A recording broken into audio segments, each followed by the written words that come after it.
Selamat sejahtera kepada Prof. Nick Yusri. Kami akan membentangkan subjek falsafah ilmu USK 20102.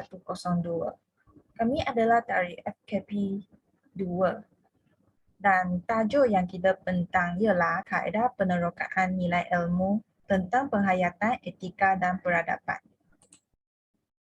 Kami adalah dari kumpulan 4 dan ada 4 ahli kumpulan, iaitu Fan Yong Hao A1A2460, Chin Ling Wei A21A2439, Song Yong Han A21A3122 dan Ng Wing Chin A21A2692. Untuk mendapatkan pandangan luar, kami semua bersetuju untuk membuat borang soal selidik terhadap kaedah penerokaan nilai ilmu, penghayatan, etika dan peradaban. Dan kami akan menggunakan Google Form untuk mendapatkan pandangan dari mereka.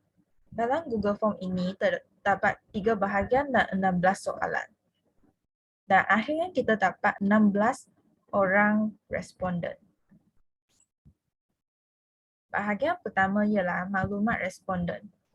Bahagian kedua ialah soalan terhadap kursus penghayatan, etika dan peradaban. Bahagian 3 ialah pandangan terhadap kursus penghayatan, etika dan peradaban. Dan seterusnya ialah dapatan kajian dari Google Form ini. Nama saya Song Yong Han dan matriks number A21A3122. Saya ini bercakap tentang maklumat dan tujuan. Mata pelajaran ini bertujuan untuk memberikan masyarakat kefahaman sebenar tentang konsep penghayatan etika dan peradaban. Pelajar akan lebih memahami dan menepati tentang rukun negara, dasar negara dan lain-lain. Selain itu, mata pelajaran ini memberikan pembelajaran tentang sejarah negara kita sebelum dan selepas kemerdekaan negara. Segala usaha yang dilakukan oleh kerajaan untuk membina peradaban dalam bangsa akan dipelajari.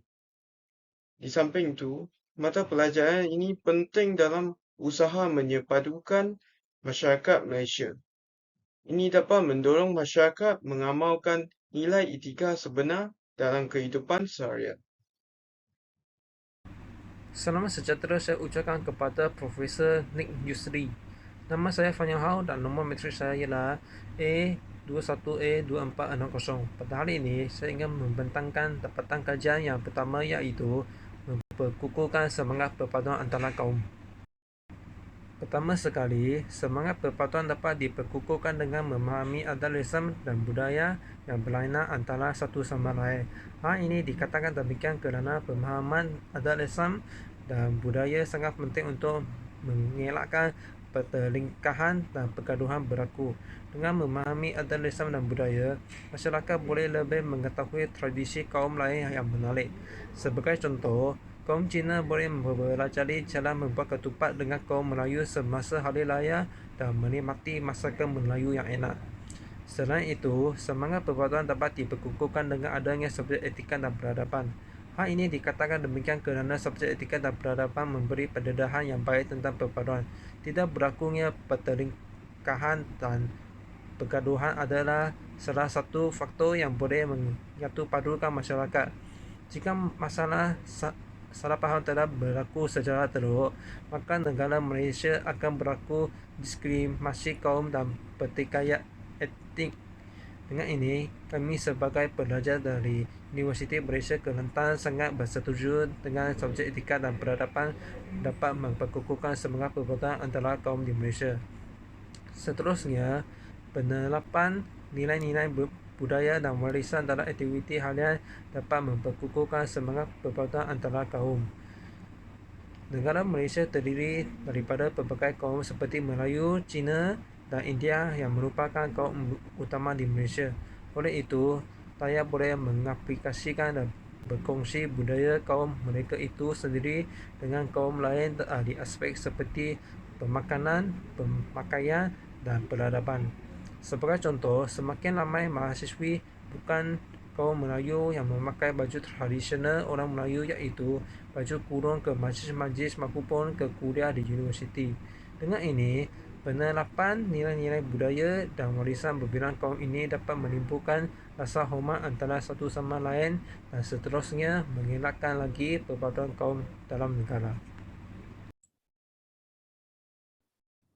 Nama saya Chin Ling Wei dan saya akan membentangkan dapatan kajian kedua, iaitu meningkatkan keharmonian masyarakat.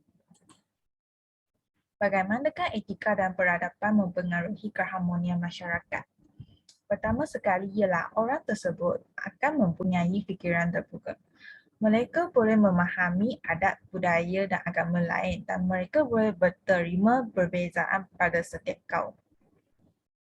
Selain itu, mereka akan mempengaruhi orang di sekeliling.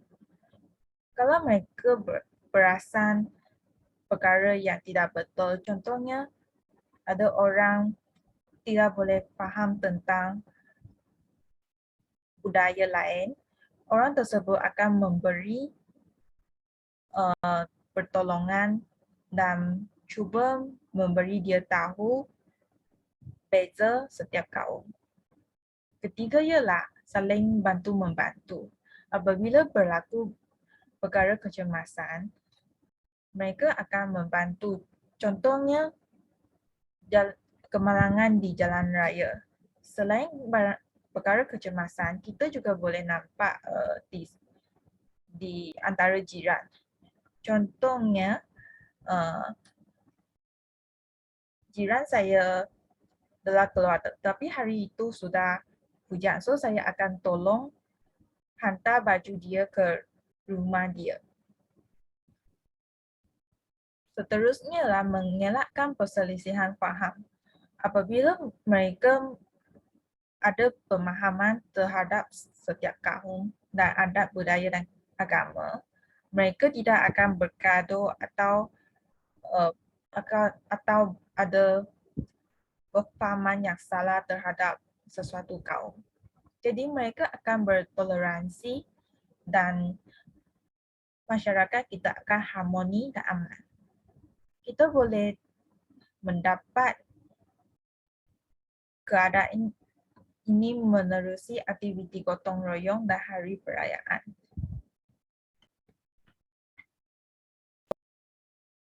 Dapatan kajian yang ketiga, mempertingkatkan kualiti terhadap pelajar.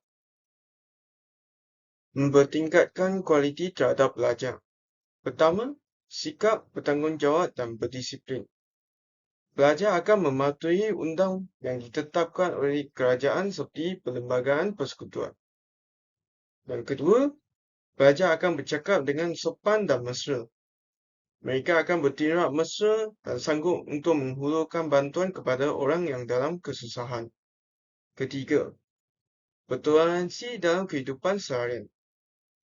Pelajar akan membantu rakan yang menghadapi kesusahan dalam sesuatu masalah dan mereka akan lebih bertoleransi dan lebih bersabar.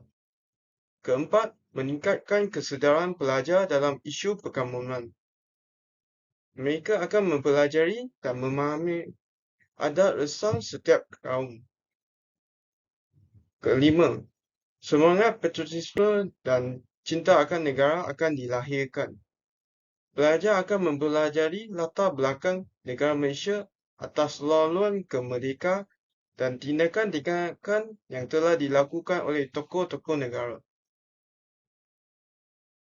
Nama saya Ng Wing Ching, nombor matris A21A2692. Yang seterusnya ialah mempertingkatkan pembangunan negara. Seterusnya ialah sistem pendidikan. Sistem pendidikan merupakan salah satu cara untuk membina masyarakat yang etika dan beradaban. Yang pertama, konsep etika dan beradaban dapat dipelajari oleh pelajar dengan menggunakan sistem pendidikan yang baik. Sebagai contoh, pelajar sekolah rendah dapat diperbentukkan untuk menjadi seorang yang etika dan beradaban jika dipelajari dengan konsep etika dan beradaban yang betul. Yang kedua, masyarakat yang etika dan beradaban dapat memimpin dan membangunkan negara pada masa hadapan. Selain itu, golongan muda yang diajar dengan konsep etika dan peradaban akan menjadi seorang pemimpin yang dapat memimpin negara pada masa akan datang. Seterusnya ialah peranan pihak kerajaan.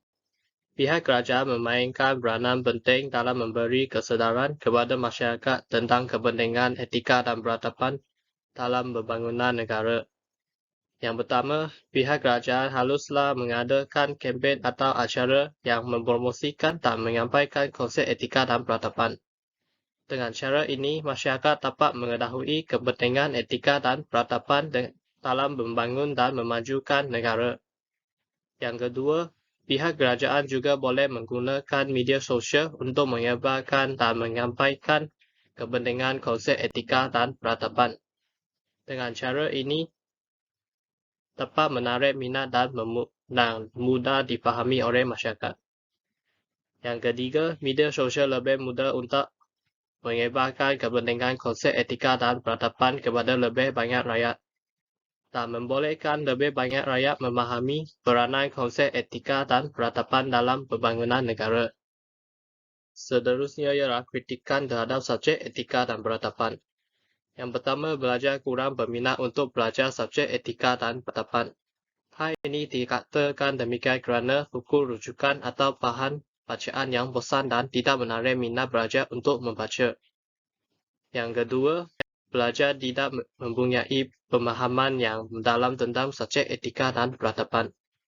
Kebanyakan belajar hanya belajar untuk peperiksaan dan maka subjek mereka sahaja. Dalam situasi ini akan menyebabkan belajar tidak mahu memahami untuk membaca subjek ini dengan lebih mendalam. Yang terakhir ialah bacaan dan rujukan subjek etika dan peradaban yang tidak dilengkap dan dikemas kini. Hal ini dikatakan demikian kerana proses pengemas kini buku sentiasa selangkah di belakang sekatan belajaran yang diterbitkan oleh universiti. Keadaan ini menyebabkan belajar meneruskan pembelajaran ilmu dan maklumat lapuk. Sekarang saya ingin membentangkan cadangan untuk penambahbaikan etika dan peradaban. Pertama sekali, antara cadangan untuk penambahbaikan subjek etika dan peradaban ialah para pensyarah haruslah menggalakkan penggunaan kaedah sholaktik semasa mengajar dalam kelas ataupun atas talian bagi menyelesaikan masalah kekurangan minat pelajar terhadap subjek tersebut. Kaedah sholaktik boleh membuka minda pelajar untuk berfikir lebih kritis, melakukan penelitian melalui pembacaan dan pemikiran selari dengan konsep pembelajaran aktif yang berpusatkan pelajar. Kaedah pengajaran sholaktik bukan hanya memberi pelajar mempelajari dan meneliti terhadap buku teks, tetapi pelajar juga digalakkan untuk berfikir, membaca, berbicara dengan kritikal dan merangsangkan tentang pengetahuan di dunia. Selain itu, antara cadangan untuk penambahbaikan subjek etika dan peradaban ialah mengadakan ceramah dan kempen kesedaran terhadap kesan pengembangan teknologi maklumat terhadap etika dan peradaban. Hal ini dikatakan demikian kerana pelajar lebih gemar menghabiskan masa mereka dalam melayari internet yang menarik daripada subjek etika dan peradaban yang membosankan. Pihak universiti boleh mengadakan ceramah dan kempen kesedaran yang bertajuk kepentingan etika dan peradaban pada semester awal di Dewan Serbaguna Universiti. Oleh itu, para pelajar akan mengikuti ceramah dan kempen tersebut dan mereka mengetahui kepentingan subjek etika dan peradaban. Selepas itu, pelajar akan mula fokus dan menitik beratkan subjek etika dan peradaban sejak semester awal. Seterusnya, cadangan untuk penambahbaikan etika dan peradaban bagi menyelesaikan masalah pelajar tidak mempunyai pemahaman yang mendalam tentang subjek etika dan peradaban ialah pensyarah boleh memberi tugasan pelajar di luar kelas. Tugasan tersebut adalah seperti menjalankan temu bual awam tentang adat, agama, sejarah Malaysia dan sebagainya. Hal ini dikatakan demikian kerana proses temu bual dapat meningkatkan pemahaman yang lebih mendalam tentang amalan budaya pelbagai kumpulan etnik dan memperoleh atau mempelajari lebih banyak maklumat yang tidak boleh didapati atas talian oleh para pelajar. Para tetamu yang ditemu bual boleh berkongsi maklumat dan ilmu pengetahuan yang lebih luas tentang subjek etika dan peradaban. Oleh itu, pelajar boleh mendapat maklumat yang diinginkan untuk menyiapkan tugasan dan melaksanakan keseronokan semasa mempelajari subjek ini. Di samping itu, pengeluaran edisi buku yang baru pada setiap tahun merupakan salah satu cadangan untuk penambahbaikan subjek etika dan peradaban. Hal ini dikatakan demikian kerana bacaan dan rujukan subjek etika dan peradaban tidak lengkap dan dikemas kini. Pihak universiti patutlah mencari lebih banyak pakar untuk menulis maklumat dan konten baharu yang lebih lengkap dan tepat pada setiap tahun dan menerbitkannya. Oleh itu, pelajar-pelajar akan mengetahui lebih banyak maklumat yang lengkap dan tepat apabila membaca buku etika dan peradaban tersebut. Sekian, terima kasih.